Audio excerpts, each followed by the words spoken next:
पुणे येथील क्रिस्टॉन school of engineering आणि नगरमधील गवांदे मॅथ्स क्लासेसच्या वतीनं इंजिनिअरिंग प्रवेश प्रक्रिया मोफत मार्गदर्शन शिबिर घेण्यात आलं.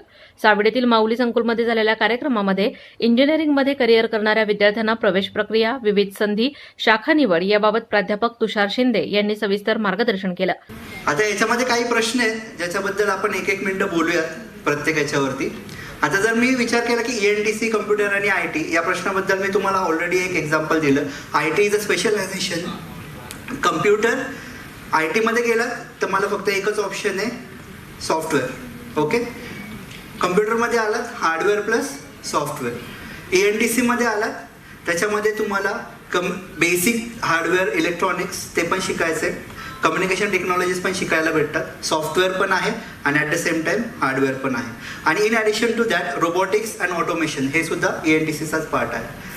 सो यू विल सी की तुम्हाला इतके सगळे एरियाज अवेलेबल होतात जॉबचे. याच्यानंतर फक्त काय आहे की ही ब्रांच थोडी बाकीच्या याच्यांपेक्षा अवघड आहे सिलेबसमध्ये. तुम्हाला खूप जास्त गोष्टी शिकायच्या आहेत ॲट द सेम टाइम.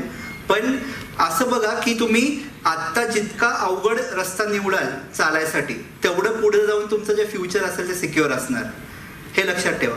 आत्ता तुम्ही जितका नॅरो रस्ता निवडाल की बाबा हा शॉर्टकट आपण म्हणतो ना इथून जाऊया लवकर पोहोचेल, या शॉर्टकट जितका तुम्ही आत्ता निवडायचा प्रयत्न कराल त्यावेळेस फ्युचरच्या अपॉर्च्युनिटीजला तुम्ही काय करताय, नॅरो डाऊन करताय. हे मला सांगायचं याच्यामधलं सगळ्यात महत्त्वाचं आहे. त्याच्यानंतर मेकॅनिकल प्रोडक्शन आणि ऑटोमोबाईल सेम आहे. ऑटोमोबाईल हे स्पेशलायझेशन आहे. प्रोडक्शनमध्ये फक्त आणि फक्त मॅन्युफॅक्चरिंगशी रिलेटेड सगळ्या गोष्टी शिकवल्या जातात. तसंच मेकॅनिकल जर म्हणला तर तुम्ही हीट पॉवर म्हणा, ऑटोमेशन, रोबोटिक्स म्हणा. आता ऑनर्स कोर्सेस विद्यापीठ प्रोव्हाइड करतं. आपल्या कॉलेजमध्ये आपण ऑनर्स कोर्सेस देतो. फॉर एक्झाम्पल माझ्या इथला मेकॅनिकलचा मुलगा आर्टिफिशियल इंटेलिजन्स आणि डेटा सायन्समध्ये ऑनर्स करून त्याच्यामध्ये करिअर करू शकतो. सो ब्रांचच्या ज्या तुम्ही आत्ता इमॅजिन करताय की वॉल्स आहेत, या सगळ्या इंडस्ट्री स्वतःच कोलॅप्स करायला बघते. फॉर एक्झाम्पल एक तुम्हाला मी सोपं एक्झाम्पल देतो तुम्ही रिलेट करू शकाल. आजकाल तुम्ही गाड्यांमध्ये बघता एक टच स्क्रीन असते सेंटरला ज्याच्यावरून तुमची गाडीचे पूर्ण फंक्शन्स ऑपरेट होतात, राईट. सो त्या टच स्क्रीनमध्ये एक IT इंजिनियर काय करतो, what an IT engineer does in that touch screen, तो एक टच रिस्पॉन्सला इनपुट, या इनपुटला आउटपुट काय येईल हे डिझाईन करतो. प्रोग्राम असतो त्यासाठी. आता लेट्स से त्यांनी त्याच्यावर टच करतो पण ते ऑपरेट होत नाही. याचा अर्थ काय, त्या टचसाठी असाईन असलेला सेन्सर मागे त्याला रिस्पॉन्ड करत नाहीये. पण या सेन्सरची माहिती आहे कुणाला, त्या IT इंजिनियरला आहे, त्या कम्प्युटर इंजिनियरला आहे? नाही. ही माहिती इलेक्ट्रॉनिक्स इंजिनियरला आहे.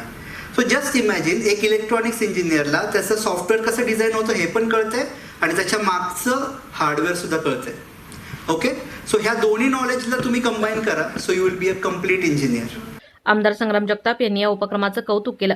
काही प्राथमिक स्वरूपामध्ये आपल्या काही विद्यार्थी बंधू भगिनींचा सन्मान करण्यात आला, सत्कार करण्यात आला आणि त्याच्यामध्ये काही विशिष्ट विद्यार्थ्यांचं गुणांचा देखील या निमित्तानं उल्लेख करण्यात आला. उल्लेख करत असताना काही काही विद्यार्थ्यांचे मार्क जर पाहिले तर अगदी 1-2 विषयाचे मार्क हे 90च्या खाली आले असतील, पण बाकी संपूर्ण मार्क हे 90च्या पुढचे होते. आणि म्हणून एक वेगळा आनंद पालकांना तसा वाटतो, शिक्षकांना तसं वाटतो, तसं गवंदे सर आम्हाला एक वेगळा आनंद वाटला की एवढे शार्प आणि हुशार विद्यार्थी आज समाजामध्ये विशेषतः नगर शहरामध्ये आपल्याला पाहायला मिळतात. त्याचं मनपूर्वक मी तुमचं सर्व शिक्षक वर्गाचे अभिनंदन करतो आणि आमच्या पालक वर्गाचे देखील विद्यार्थ्यांचे अभिनंदन करतो. आज तसं पाहिलं गेलं तर विद्यार्थी दशक हे एक शालेय जीवनातलं वेगळं असतं, महाविद्यालयीन जीवनामधलं वेगळं असतं आणि वेगळं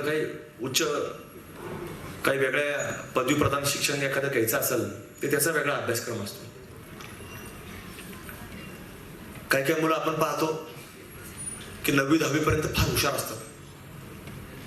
काही काही मुलं 10वी पर्यंत सो असतात, म्हणजे फार काही 60 पासाच्या पुढे जात नाहीत.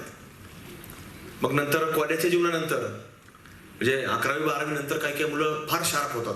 असे वेगवेगळे टप्पे विद्यार्थ्यांच्या बाबतीमध्ये आपल्याला अनुभवायला मिळतात, पाहायला मिळतात. काही काही मुलं लहानपणापासूनच म्हणजे अभ्यासामध्ये फार हुशार असतात. म्हणजे अगदी शालेय जीवनापासून तर आपलं एखादं उच्च शिक्षण जर घ्यायचं असेल तर तिथपर्यंत तो मुलगा मुलगी तो स्कॉलर असतो.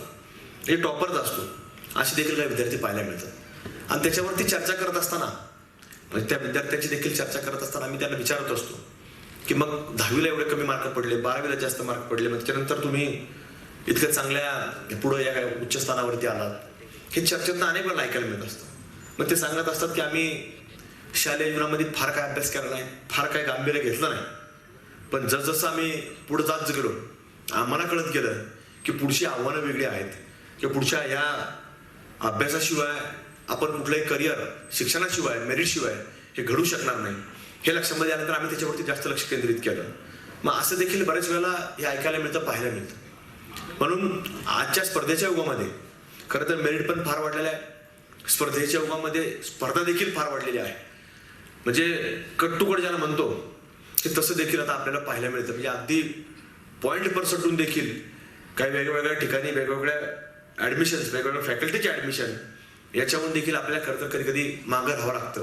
त्यामुळं आपल्याला आता पुढच्या ह्या सगळ्या स्पर्धेच्या युगामध्ये आपल्याला पुढे जायचं असेल तर याच्यामध्ये आपल्याला प्रामुख्याने अभ्यासक्रम हा फार महत्त्वाचा असतो. प्रवेश प्रक्रियामधील बारकावे, गुणवंत शाखेची निवड, महाविद्यालयाची निवड, करिअरच्या संधी याविषयी प्राचार्य डॉक्टर संदीप कदम यांनी अनमोल माहिती विशद केली. कार्यक्रमाला जिल्हाभरातील विद्यार्थी, पालक मोठ्या संख्येने उपस्थित होते. आज CET आणि JEE त्याच्यासोबत नीट परीक्षेमध्ये मिळवलेल्या यशाबद्दल Gawande classes, Dhage classes, Jawale classes आणि चौधरी क्लासेस यांच्यातर्फे विद्यार्थ्यांचा सन्मान सोहळा आयोजित करण्यात आला होता. इथे गुणवंत विद्यार्थ्यांचा सत्कार करण्यात आला, त्यांचा सन्मान करण्यात आला. इथे जमलेले विद्यार्थी आणि पालक या सगळ्यांचं या क्लासेसच्या माध्यमामधनं कौतुक करण्यात आलं आणि जमलेल्या सगळ्या विद्यार्थ्यांना त्यांनी मिळवलेल्या यशाबद्दल अभिनंदन करण्यात आलं.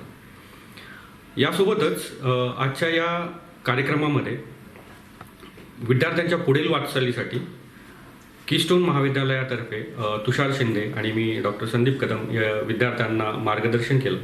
विद्यार्थ्यांना मोठ्या प्रमाणामध्ये प्रवेश प्रक्रिया आणि महाविद्यालय कसं निवडावं, कुठली ब्रांच अभियांत्रिकीची निवडावी किंवा त्यांचे वैद्यकीय शिक्षणासाठी सुद्धा कुठले कॉलेजेस निवडावे याबद्दल मोठ्या प्रमाणामध्ये शंका असतात. पालकांना सुद्धा याबद्दल शंका असतात. याच्यासोबतच ज्या स्कॉलरशिप विद्यार्थ्यांना वेगवेगळ्या माध्यमामधून उपलब्ध असतात याबद्दलची सुद्धा माहिती आज आम्ही या कार्यक्रमाद्वारे विद्यार्थ्यांना दिली.